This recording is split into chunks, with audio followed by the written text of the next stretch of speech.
Size matters not. Look at me. Judge me by my size, do you? And where you should not. For my ally is the Force. And a powerful ally it is. Welcome again. Today's video is a little bit different. Today I thought about talking about what's the idea of this channel. But I want to start by saying thank you. Thank you all for listening. Thank you for your likes, your comments, for subscribing to the channel, sharing. Don't stop now.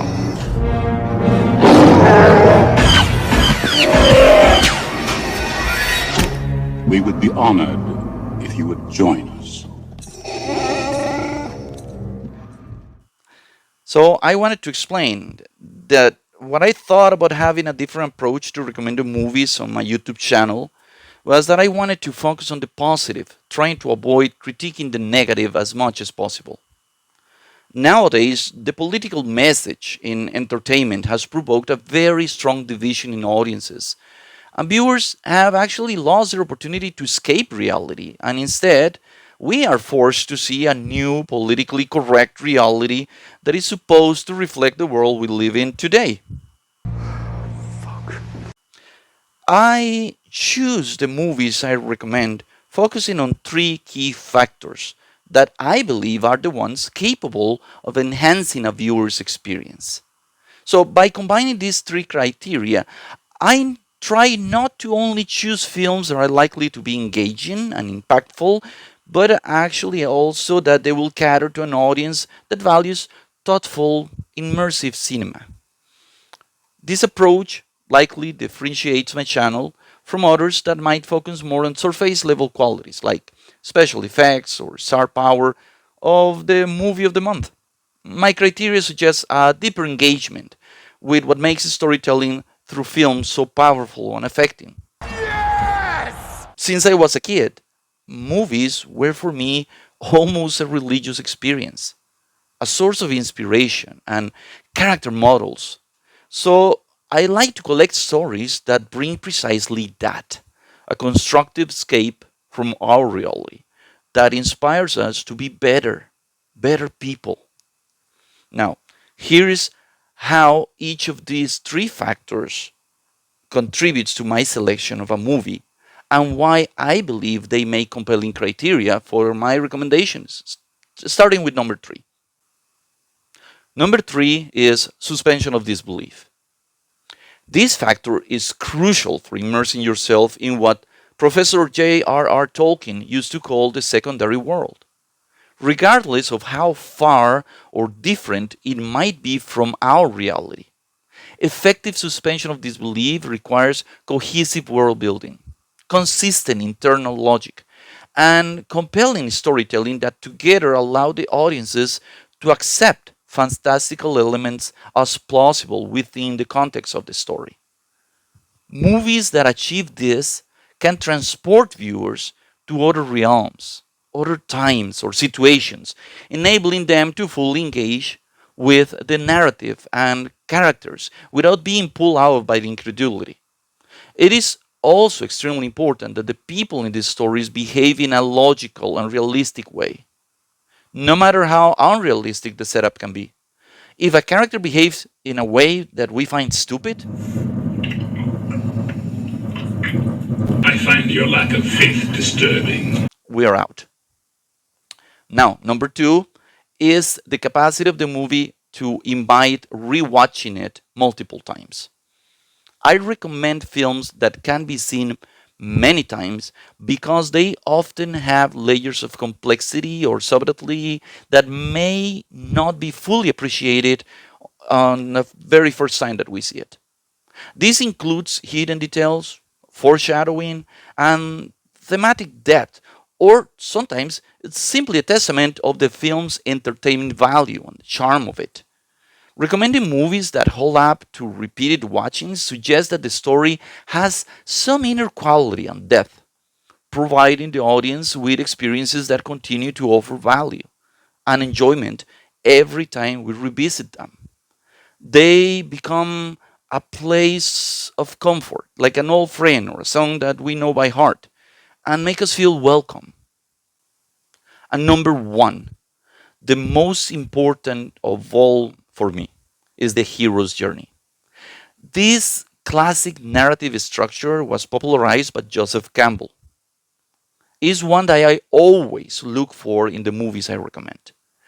It involves protagonists who embark on an adventure, face a crisis, wins a victory, and then returns home transformed. And the whole point of the story is that we also somehow transform ourselves with the hero's transformation. The hero's journey is also known as the monomyth and is a narrative structure proposed by Professor Joseph Campbell in his book The Hero with a Thousand Faces, written in 1949. This framework describes a common pattern found in many myths and stories across different cultures and times since the beginning of human history. Campbell outlines the hero's journey as involving several key stages. Let's mention them, and then I'm going to give you a few examples. Number one, the call to adventure. Number two, the refusal of the call, which is very important. Number three, meeting with the mentor. Four, crossing the threshold. Number five, the tests, allies, and enemies the hero will face. Six, entering the cave or a deep forest of an ocean where the hero will transform. Number seven, the ordeal is the greatest challenge yet. Number eight, the reward. Number nine, the road back. That is usually also another test. Number 10, the resurrection, which is the final test with everything is at stake. And number 11, the return with the elixir, where the hero returns home transformed by his experiences and will bring something to heal the world, to improve the world he left behind in the first place. This narrative structure is flexible and has been adapted in various forms of storytelling, in literature, films, video games, and many other media, serving as a tool for building narratives that are compelling and resonant to the spectator at a subconscious level.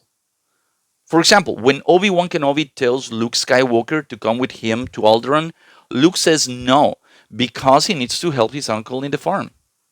Same way that Bilbo refuses to go face a dragon with the dwarves. Or that Neo tells Morpheus over the phone that he's nobody and refuses to get out of the building to escape the agents. All of them refuse to go on an adventure because that's what we would say in their place.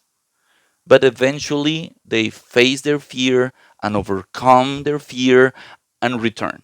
Luke returns as a Jedi, Aragorn will return as the king, Neo returns as the chosen one to defeat the machines, and so on and so on in so many stories.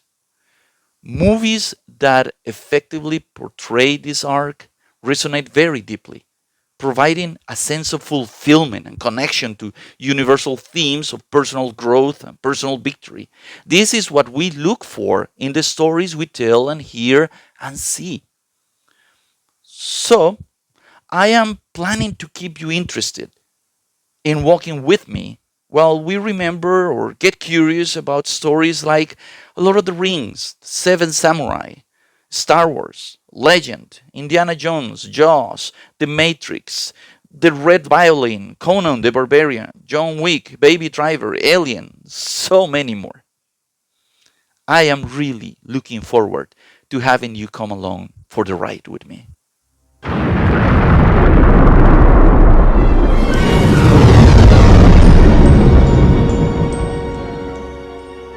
This is all I wanted to say today. See you next time. Move along. Move along. Remember to like and subscribe. And if you like what you saw, see you in the next one. Ecolosionista selectivo.